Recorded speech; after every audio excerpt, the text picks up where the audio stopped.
Hello বন্ধুরা, কেমন আছেন? আশা করছি ভালো আছেন। আজকের আমার রেসিপি ছোলা ভাজা।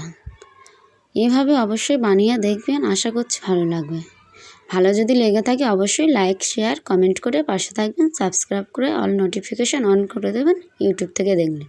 আর ফেসবুক থেকে গেলে অবশ্যই ফলো করে দেবেন। তাহলে চলুন শুরু করা যাক। ছোলাগুলো খুব ভালো করে প্রথমে ধুয়ে নিতে হচ্ছে, তারপরে আলুর টুকরোগুলো একসাথে ধুয়ে নেওয়া হচ্ছে। নিয়ে একটা জায়গার ভেতরে দিয়ে ছোলা দিয়ে জল দিয়ে সাথে অ্যাড করে দেওয়া হচ্ছে হলুদ গুঁড়ো, লঙ্কার গুঁড়ো, লবণ দিয়ে ওর সাথে আবারও অ্যাড করে দিতে হবে 2-3টে কাঁচা লঙ্কা দিয়ে ঢাকনা বন্ধ করে ফুটতে দিতে হবে। ঝোল শুকিয়ে এলে একটা পাত্রের ভেতরে ঢেলে নিতে হবে বা তুলে নিতে হবে। এখন তুলে নেওয়া হচ্ছে। তুলে নেওয়া হয়ে গেলে ওই পাত্রের ভিতরে অ্যাড করে দেওয়া হচ্ছে অল্প তেল।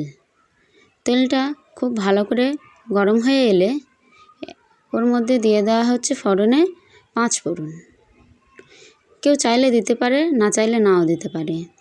দিয়ে 5 ফোড়নটা একটু হালকা 2-1 সেকেন্ড পর দিয়ে দিতে হবে পেঁয়াজ কুচি। পেঁয়াজ কুচিটা ভাজার ক্ষেত্রে একটু বেশি করে দিলে ভালো লাগবে ছোলা ভাজাটা।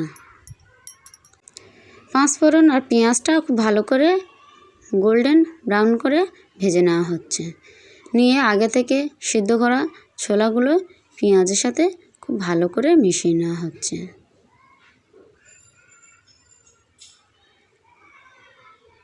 নাড়াচাড়া করে খুব ভালো করে মিশিয়ে নেওয়া হয়ে গিয়েছে। দেখতে পাচ্ছেন কত সুন্দর হয়েছে। আর ছোলা ভাজার সাথে অবশ্যই কী দিয়ে খেলে ভালো লাগে কমেন্ট করে জানাবেন। এবার মাঝখানে অল্প তেল দিয়ে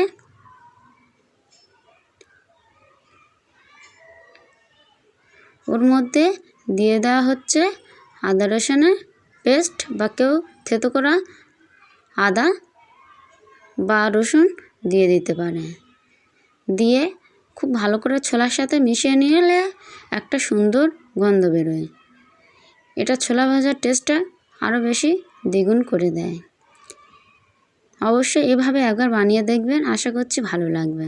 খুব ভালো করে মিশিয়ে নেওয়া হচ্ছে, নিলে তৈরি হয়ে যাবে আজকের ছোলা ভাজার রেসিপি। কেমন হয়েছে অবশ্যই কমেন্ট করে জানাবেন।